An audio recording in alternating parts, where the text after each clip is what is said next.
Hey folks, in this video, we are going to take a look at the Canvas tool in ChatGPT because I think it's a really interesting tool. I think it's going to challenge a lot of educators. It's going to raise a lot of questions, even more so than what generative AI already has done. So if you were in ChatGPT, I believe it's in the paid version. I don't think it's in the free version as of yet.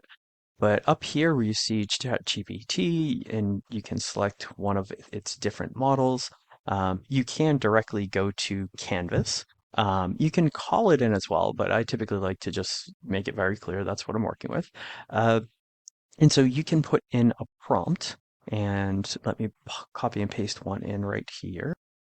So what I'm asking it to do is I'm going to attach a larger document that's about generative AI, AI plagiarism detectors and teaching, and I want it, the AI, I want Canvas to reconfigure the document into an 800 to 1,000 word blog post that maintains the main points and the writing style demonstrated in the piece. So I'm going to attach that document and just put it in right there.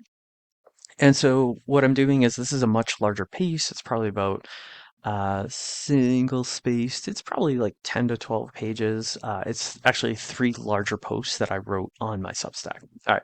So I've got it all there ready to go. I'm going to hit enter. And what you're going to see is it's going to start to like, okay, let's start to do this. And it jumps into its canvas mode. And so what you see, what you have going on here is on the left, you are still interacting with the AI, with ChatGPT as a whole AI landscape.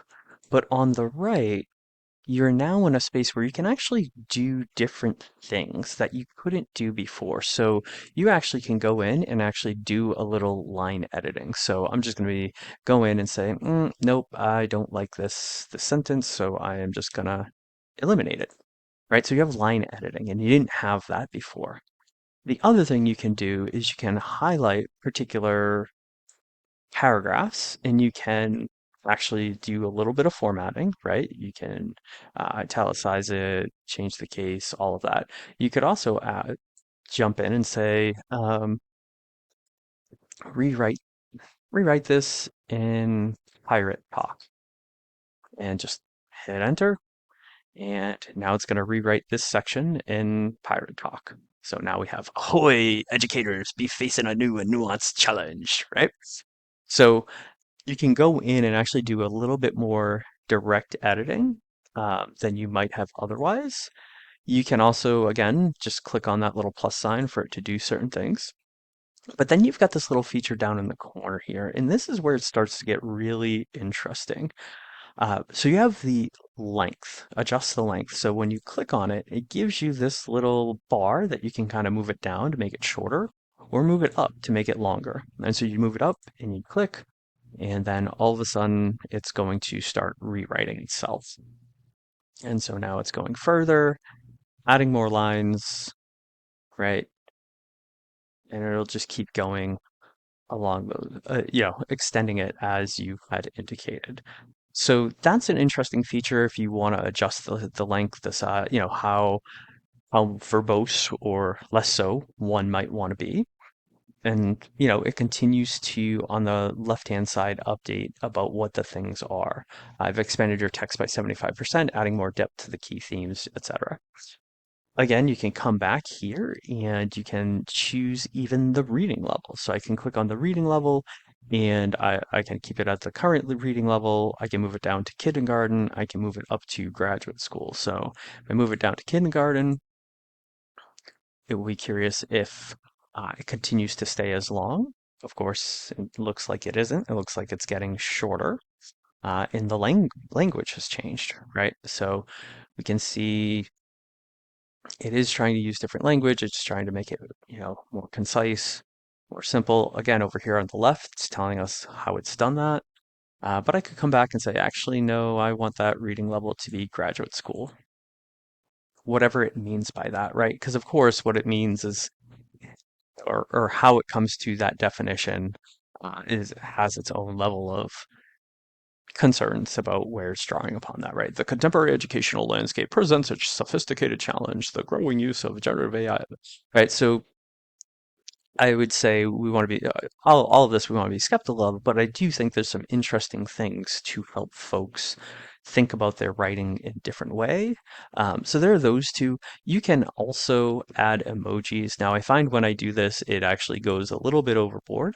At least when I've seen demonstrations and played with it on my own, it will start to just kind of, yeah, throw emojis kind of at the end of every sentence. So I, I hope you can maybe adjust that at some point. I don't, or maybe not. I don't know. But I think again, it's an interesting option for them to have. I think it can make sense, especially if you're writing for certain audiences. It could be a lot of fun. In this case, clearly, so many robot emojis like that. That is, there's a lot of robot emojis. And then you can also add you can do suggest edits. So when you click on that, it's going to actually go through and provide its own recommendations for what you might want to clean up, what you might want to change. So you'll start to see these little things here, right? These little annotations where you can click on it and it'll say the use of emojis can be distracting. Consider removing emojis here and maintain a more formal tone, right? I think that's probably going to be everywhere. So in here, consider elaborating what kind of misinformed actions, right? So it gives you a couple things to think about, a few ideas to work with, and you can always, choose apply. And once you do, it makes it addresses those particular items. So um, you can then go and finally select add final polish.